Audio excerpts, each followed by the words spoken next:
Warning, the following video contains opinions that are mine and not anyone else's. All viewers of Banditex are encouraged to form their own opinion and to not follow mine directly.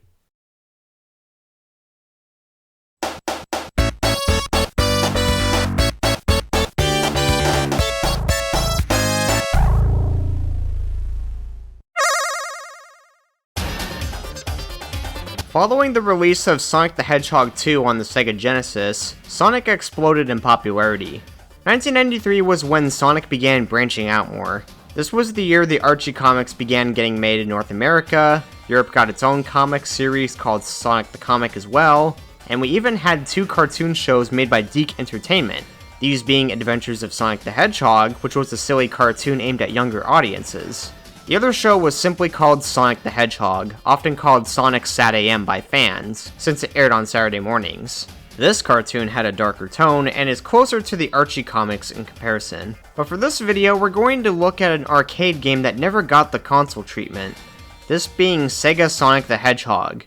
This is an odd game to look at, simply for the fact that it doesn't control like all the others I've reviewed thus far. While most games at the time used the D-pad and a few action buttons, this one instead uses a trackball to control Sonic. Not sure why this was done, but because of this, SegaSonic the Hedgehog has fallen under the radar for many. There have been plans to port this game to collections like Sonic Mega Collection and Sonic Gems Collection, but this simply never came to pass. The only way to play this game is to track down an arcade cabinet or to emulate it with your computer, which is what I'm going to be using. I'm going to be emulating this game and using keyboard controls. Apologies if my gameplay looks bad, but this is the only way that I can play this game. Also, because of this game's overall unorthodox control scheme, and for the fact that I cannot properly recreate it, I'm not going to be scoring today's game. This video is more just going to be a look at it, rather than an actual review. SegaSonic the Hedgehog stars Sonic, of course, as well as 2 new characters, Mighty the Armadillo and Ray the Flying Squirrel. These 2 are sort of an anomaly, like the game as a whole. Mighty was an early version of Sonic himself who was fortunate enough to reappear in Knuckles Chaotix on the Sega 32X in 1995. Ray, on the other hand, was only really in this game. Both characters were given roles in the Archie comic books, and recently the 2 were included in the Plus DLC for Sonic Mania. These 2 characters all control exactly like Sonic, so there really isn't much of a reason to choose one over the other, unless you think the yellow squirrel looks better than the blue hedgehog. This also means that despite being a flying squirrel, Ray cannot fly. It's worth noting that the game can be played in co-op with 2 other players, which is really unique for Sonic games, as normally co-op is restricted to only 2 characters. The story sees Eggman capturing our 3 heroes and shipping them off to this massive island with the goal to ultimately kill all 3. Seriously, Eggman is not fucking around this time. He wants these guys dead.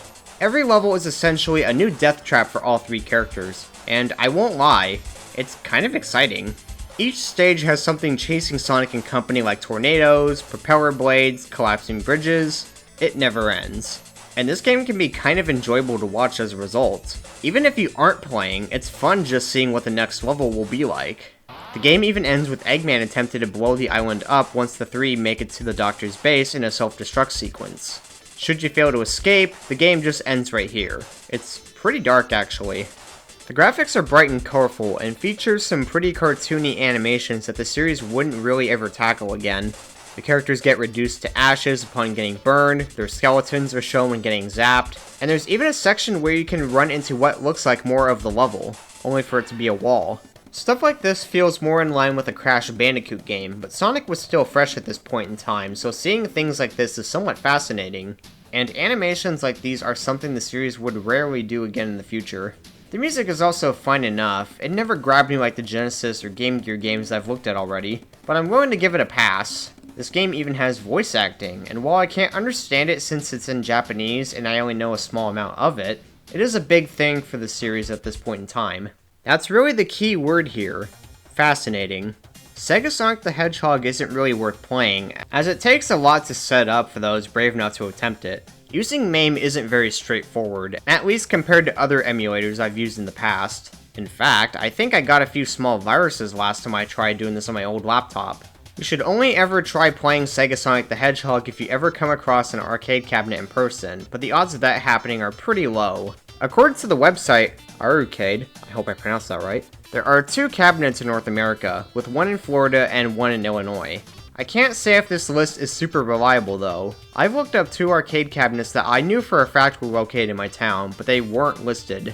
Even if you happen to find an arcade cabinet, the game itself won't take very long at all to finish, with playtimes being under 20 minutes. It is an arcade game after all, so we can't have a 10+ hour campaign. So, with emulation being risky and cabinets being rare, will Sega ever re-release this game? I doubt it if I'm being honest. Fans have begged for remasters for games like Sonic Unleashed and even the Storybook games for years. And given the complex control scheme and the whole popping quarters in mentality, I really don't see this game making it to modern consoles anytime soon. Should it happen though? Lost media in general really sucks, and I would hate to see this game get left in the dust, but I honestly think it's for the best. Think about it, would you really spend $5 on this game? Even if you would, do you know anyone else that would? The only people I think that'd buy this game are super Sonic mega nerds like myself. I think it could be done by mapping the trackball controls to the PS5 touchpad, but even with this, it's not one-to-one with the original game. Plus that obviously leaves out Nintendo and Xbox users. It sucks that SegaSonic The Hedgehog is such an obscure game, as it does have its place in history in the series. But the game itself just doesn't have enough staying power.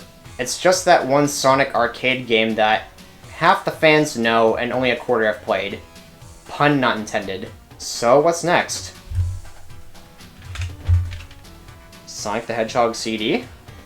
Alright, guess that means I get to review a real game tomorrow. Tune in tomorrow for my review of Sonic CD. Thank you for tuning into this episode of Banditex. I'll catch you in the next one.